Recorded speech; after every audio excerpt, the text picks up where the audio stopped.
All right, welcome to another one from the Outdoor Analyst. Today I have a super fun one for you. We're going to be talking about a awesome field knife. But before we jump in, hey, if you wouldn't mind taking a second, hitting that subscribe button down below. I've been dropping videos almost every day when it comes to knife, axe, and just fun content like this. So if I would really appreciate it if you subscribed. I'm a small channel and every subscribe helps. Hit the like, leave some comments down below. We are talking about sweet field knives today. So what do we have? Today I have the MS5 by Stoner. Now, Stoner is not a new company by any means. They have been doing handles, scales, 1911 gun parts all over the place for a long time. You probably, if you have a 1911, have used some of their scales. But they jumped into the knife game a little while ago and they came out with, well, one of the coolest stainless steel field knives out there, maybe tactical knives. That's a 6-inch blade, and then all of a sudden they dropped the 5-inch. And this thing, ooh, believe you me, is freaking awesome. Now, just like the first time I ever held the MS6, the MS5 feels so comfortable in hand. They freaking have it nailed down for ergonomics. Absolutely, that's what this company's been known for, and they have not failed yet again. It's pretty awesome. It feels great in hand. It's one of the most ergonomic little knives out there. But this isn't necessarily little. We have a 9 and 3/4 inches all around. It's a 5-inch blade of AEBL steel. Better believe it's full tang, 0.187 thick. And this thing is a tank. It is a little tank, but it feels super wieldy. It's not crazy light because it has a lot of skeletonization, but gosh darn is this thing strong. And I know a lot of people will always freak out about the holes up top. This is all CNC milled, everything in-house in the United States. Matter of fact, all this is pretty much done in their factory. Everything from water jetting to the G10 handle scales to the Kydex. Everything except, I think, for the bolts themselves. Other than that, it's all done in-house by them, and it's CNC precision, and doggone it, pretty much everything on this knife is pretty well darn perfect. Now, everybody who got one of the original like MS6s said the edges were a little bit rough. They've been working on them. This one came with a nice sharp edge all the way around. I had a little bit of damage on mine, either that or where there was a burr or something. Where there was a burr up top, I literally just pulled it off on my work sharp little field sharpener and then did like 20 swipes back to normal. It was perfect. But I did have that. I think that was possibly damage from the shipping, but you know what? Crap happens. So the only thing I can say is that wasn't perfect was a little bit of the edge. But I have to mention that because it happened. Otherwise, came with a good edge to it. I enjoy this. It's not a thin, slicey edge. I think it's a little slicier than the MS6. Has a little, maybe a larger relief edge on there, but it gets the job done. You've seen me if you've done watch my shorts or checked out my Instagram. I've been batoning, feather sticking, doing as much as I could with this knife just to beat the crap out of it, to be honest with you. And I started literally beating the crap out of this. I have just batoned this through some twisted, gnarly, knotty stuff. AEBL is a stainless steel. It's also, I think, the toughest stainless steel that's out there, pretty much for knives. It is insanely tough. A lot of people will, think of like 1095 as being tough. No, this makes 1095 look weak. That's how awesome this is. You do not have to baby this stuff at all. In some heat treats, it's actually, I believe, as tough as CPM 3V, depending where you go with it. That is insane. And it's stainless, and it has okay edge retention. It's not great, but if you're doing field work with it, I think it's awesome. Like, you don't have to touch this up very often, especially if you're just working with wood. It does a really good job. Now let's compare it to the MS6. This is the big brother, the original one. It essentially has almost the exact same handle profile, just shrunk down, shortened a little bit, which is great because the original one, I have large to XL size hands, fits with tons of space. I have large to XL size hands. This fits with just now a little bit of extra space on there. It's freaking ergonomic, just like the big brother. And matter of fact, it's just as ergonomic for me. I actually feel so just molded with this knife. Not that I'm not molded with this one. I love it. but being a little shorter, it's a little even more balanced. It's just fantastic. Now, as you can see, same thickness on the spine, you just have an inch shorter blade on there, and about like maybe ½ inch on the handle that's shorter. Freaking phenomenal. So, if you like a little bit longer blade, yeah, go with the Big Brother. If you want something a little bit shorter, a little more wieldy, then go with this one. It's really, they're both so comfortable in hand. I absolutely love them. So that's the size difference on there. Maybe I'll throw a couple comparisons in here as well. Another really good field knife, not gonna lie. Work Tough Gear Asset, I've loved this. This one's designed by ODM. Same size blade, not stainless. It has K329 bowler steel, really good stuff. Has a convex edge instead of a nice saber grind on here. I think you get a little slicier with the convex on here. This one's a little easier to hone up. It's just, you can zip this on a regular stone. You're gonna have to do a little bit more work with the convex. Handle-wise, definitely a lot longer handle on the Work Tough Gear, but size-wise, blade-wise, very, very similar. Both have thumb ramps that can easily be overcome, super comfy. They're both really comfortable ergonomic knives, but this is 100% in every way USA made. This is made in Taiwan, and it is also a phenomenal knife. Another good competitive option out there. These are a little less expensive, but then again, we're talking Taiwan semi-custom versus fully CNC'd US. So definitely some differences on there. And then maybe another fun one. This is a Bravo 1, actually a Rustic Bravo by Lon Humphrey. So pretty much the original field knife from back in the day, but this is a little bit of a custom version.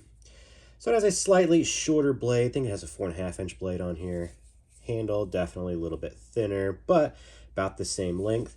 If you really like the Bravo, there you go. Like, thumb ramp still there, easy to overcome. Super ergonomic. Both of these are phenomenal knives. I absolutely love these. But if you actually had to ask me, like, which one do I think I could beat the crap out of more, my Rustic Bravos in 1095, I think the AEBL on there is just indestructible pretty much. It's just ridiculous. I have been very, very cruel to this knife, and I have loved it. And it's still feathers super, super well. It cuts cardboard pretty darn well. It's not the sliciest thing that's out there, but it has a good saber grind on here. It's a beast. These holes are not weak spots. These are actually where they have to mill stuff with the CNC. That's where it holds on to them. They've done all the calculations. I have batoned this. I have beat on these holes. I've beat everywhere. I don't think this knife will ever snap. This is not a weak point in any way, shape, or form. They've done all the research on it, which is great. Good old engineers, that's what they're meant to do. What do I think about this knife? I think it is pretty awesome. It's about 225 bucks. There's different versions. I think there's a less expensive version, which is the 225 one that has all the milling on it. I love the milling. Now, I was sent this by Stoner. I think I always ask, for blends and whatever they've got on there. But they sent this version over to me, and I don't have to do anything with it. If I didn't want to do a review, I could send it back. I don't have to say anything good, bad, anything about it. I have free reign completely. That's why I always let people know, hey, I had an edge damage issue when I picked it up. But other than that, what do I actually think about this? This is one of my favorite little field knives right now. I'm not going to lie. It is super, super comfy. I have two that I love. I'm really loving the Work Tough Gear Asset.